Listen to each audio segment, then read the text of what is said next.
Hello दोस्तों, civil services dream channel में आपका स्वागत है। दोस्तों, आज हम प्राणी विज्ञान का पेपर देखेंगे। किस तरीके का पेपर पैटर्न है जो कि सवाल पूछा गया है 2020 सिविल सर्विसेज मेन की परीक्षा में। दोस्तों, अगर आपको इसका पीडीएफ चाहिए तो आप हमारे कमेंट बॉक्स में जाके वहाँ से टेलीग्राम चैनल ज्वाइन करके वहाँ से आप डायरेक्ट इसका पीडीएफ डाउनलोड कर सकते हैं। दोस्तों, यहाँ पे आपको 3 घंटे का टाइम दिया जाता है और 250 नंबर का आपका सवाल रहता है। कुछ इंस्ट्रक्शंस दिए रहते हैं और आपसे बोला जा रहा है कि टोटल 8 क्वेश्चंस हैं, 5 क्वेश्चन करना है। क्वेश्चन नंबर जो 1 और 5 है वो कंपलसरी है करना, और बाकी जो 3 रह गए हैं इसमें से आप अपने मन से कोई भी चूज़ करके आंसर कर सकते हैं। तो यहाँ पे जो सबसे पहला सवाल है कि आपसे बोला जा रहा है कि 150 शब्दों में आपको क्वेश्चन का आंसर देना है। तो यहाँ पे देखिए, सबसे पहले बोला गया है कि आपको गेमेंटोगेमी के इन मोनोसाइटिस सिस्टिस के बारे में आपको बताना है। नेक्स्ट है skeleton in sponges, describe different kinds of coral reefs on the basis of their formation. Next है कि नोट लिखिए on the general characters of Prototheria, flight adaptations in birds. ये सब पे आपको 150 शब्दों में नोट्स लिखना है। और आपको लिखना है with the help of labelled diagrams, diagram बना के डिस्क्राइब करिए the mouth parts of the house fly, butterfly and honey bee.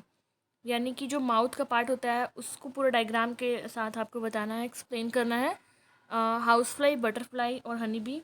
Next with the help of suitable diagrams, diagrams के साथ आपको क्या बताना है, डिफरेंट स्टेजेस बताना है of life cycle of the nereis, nereis का लाइफ साइकिल आपको बताना है। नेक्स्ट दोस्तों की लेबल डायग्राम्स के साथ आपको बताना है कि जो लार्वर का फॉर्म जो फाउंड होता है इन एस्ट्रॉयडा एंड ओफ्यूरोइडिया एंड होलोथ्यूरोडिया। ठीक है, अगर प्रोनाउंसिएशन में थोड़ी दिक्कत हो तो आप इसका हिंदी भी यहाँ देख सकते हैं, यहाँ पे दिया हुआ है साथ ही में। नेक्स्ट है कि describe the distribution, habits and habitat of rhynchocephalia. ठीक है, यहाँ पे देखिए दिया है rhynchocephalia and write note on the crocodilian and lacertilian characters of this sphenodon. Next है कि आप ओरिजिन बताइए एम्फीबिया का और क्लासिफाई करिए एम्फीबिया को up to the sub class with characters and example. Next है कि आपको लेबल डायग्राम्स की मदद से ही ओनली लिखा है यहाँ पे, एक्सप्लेन करिए the different larval stages in the life cycle of, यहाँ पे लिखा है कि fasciola hepatica, fasciola hepatica and no description is required. Next है डिस्क्राइब करिए various accessory respiratory organs of the fishes with examples, describe the respiratory organs and mechanisms of respiration in unio. दोस्तों ये completely जो zoology का paper है वो है, तो इसीलिए इसमें आपको बायोलॉजी जूलॉजी की नॉलेज होनी चाहिए इसमें, तो वही बच्चों को समझ में आएगा जिन्होंने ये पढ़ा है। तो इसीलिए आप देख लीजिए, अगर आपको ऑप्शनल ही लेना है सब्जेक्ट, अगर आपका साइंस बैकग्राउंड होगा तभी आप इसे ले पाएंगे।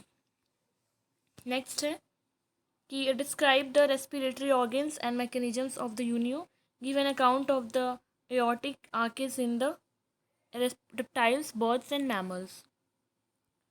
सेक्शन बी, आपको यहाँ पे नोट्स लिखना है division of biosphere, give an account of biological rhythms, phosphorus biogeochemical cycle, transgenic animals and TEM. What are the uses of biotechnology in forensic science? Next है कि describe the uses of remote sensing in sustainable development.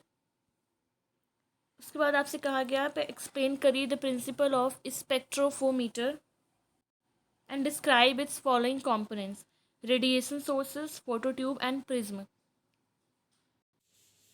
अगला सवाल है कि describe the name of any 4 disease of the silk worm and their causal agents, scientific names and sources of infection, symptoms and management आपको यहाँ बताना है।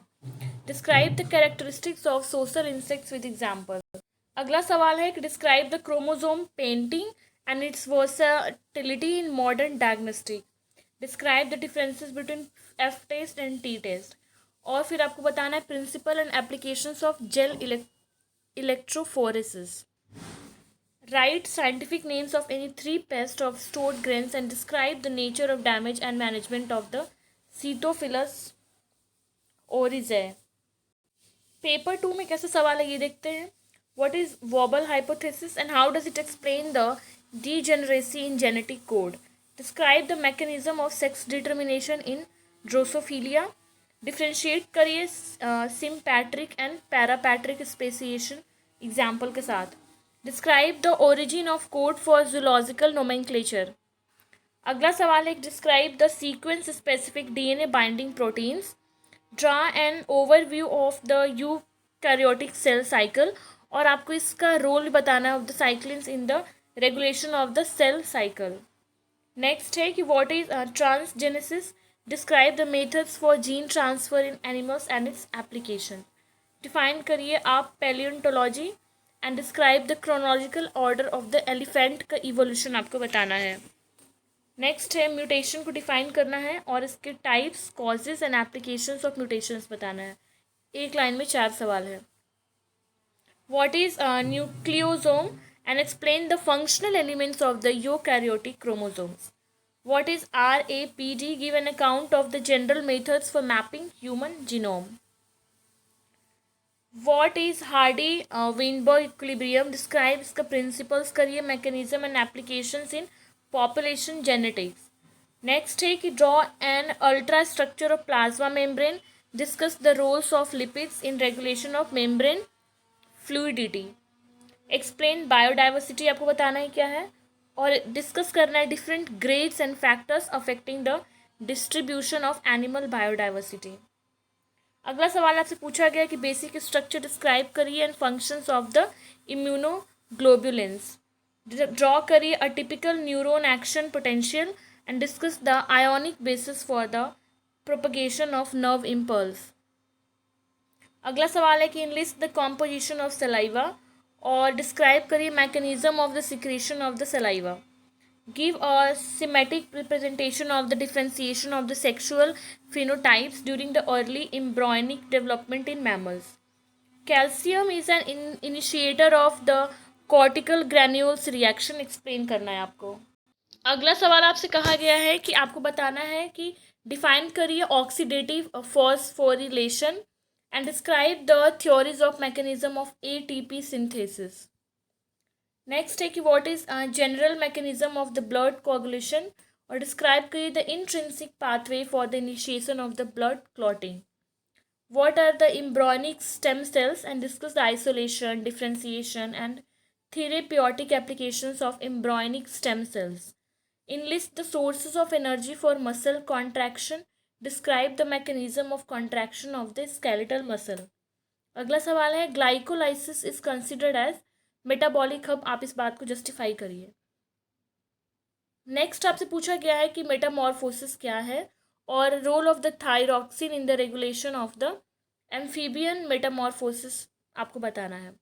आपको define करना है प्रोग्राम्ड सेल डेथ क्या है और explain the molecular mechanism and significance of apoptosis during early embryonic development. Vitamins बताइए क्या है और बताइए कि इसके टाइप्स बताइए and biological roles of fat soluble vitamins. Next है कि describe the process of glomerular filtration and describe the determinants of glomerular filtration rate in human. तो दोस्तों ये पूरा जूलॉजी का पेपर था. तो मैंने जियोलॉजी का पेपर इसके पहले वाले वीडियो में अपलोड कर दिया है और आपको मोस्टली सारे ऑप्शनल सब्जेक्ट का जो सिविल सर्विसेज परीक्षा में जो पूछा जाता है तो 2020 का आपको सारा इस चैनल में मिल जाएगा. आप हमारे PDF को डाउनलोड कर सकते हैं टेलीग्राम चैनल से ज्वाइन करके. तो आज की वीडियो में इतना ही. Thank you.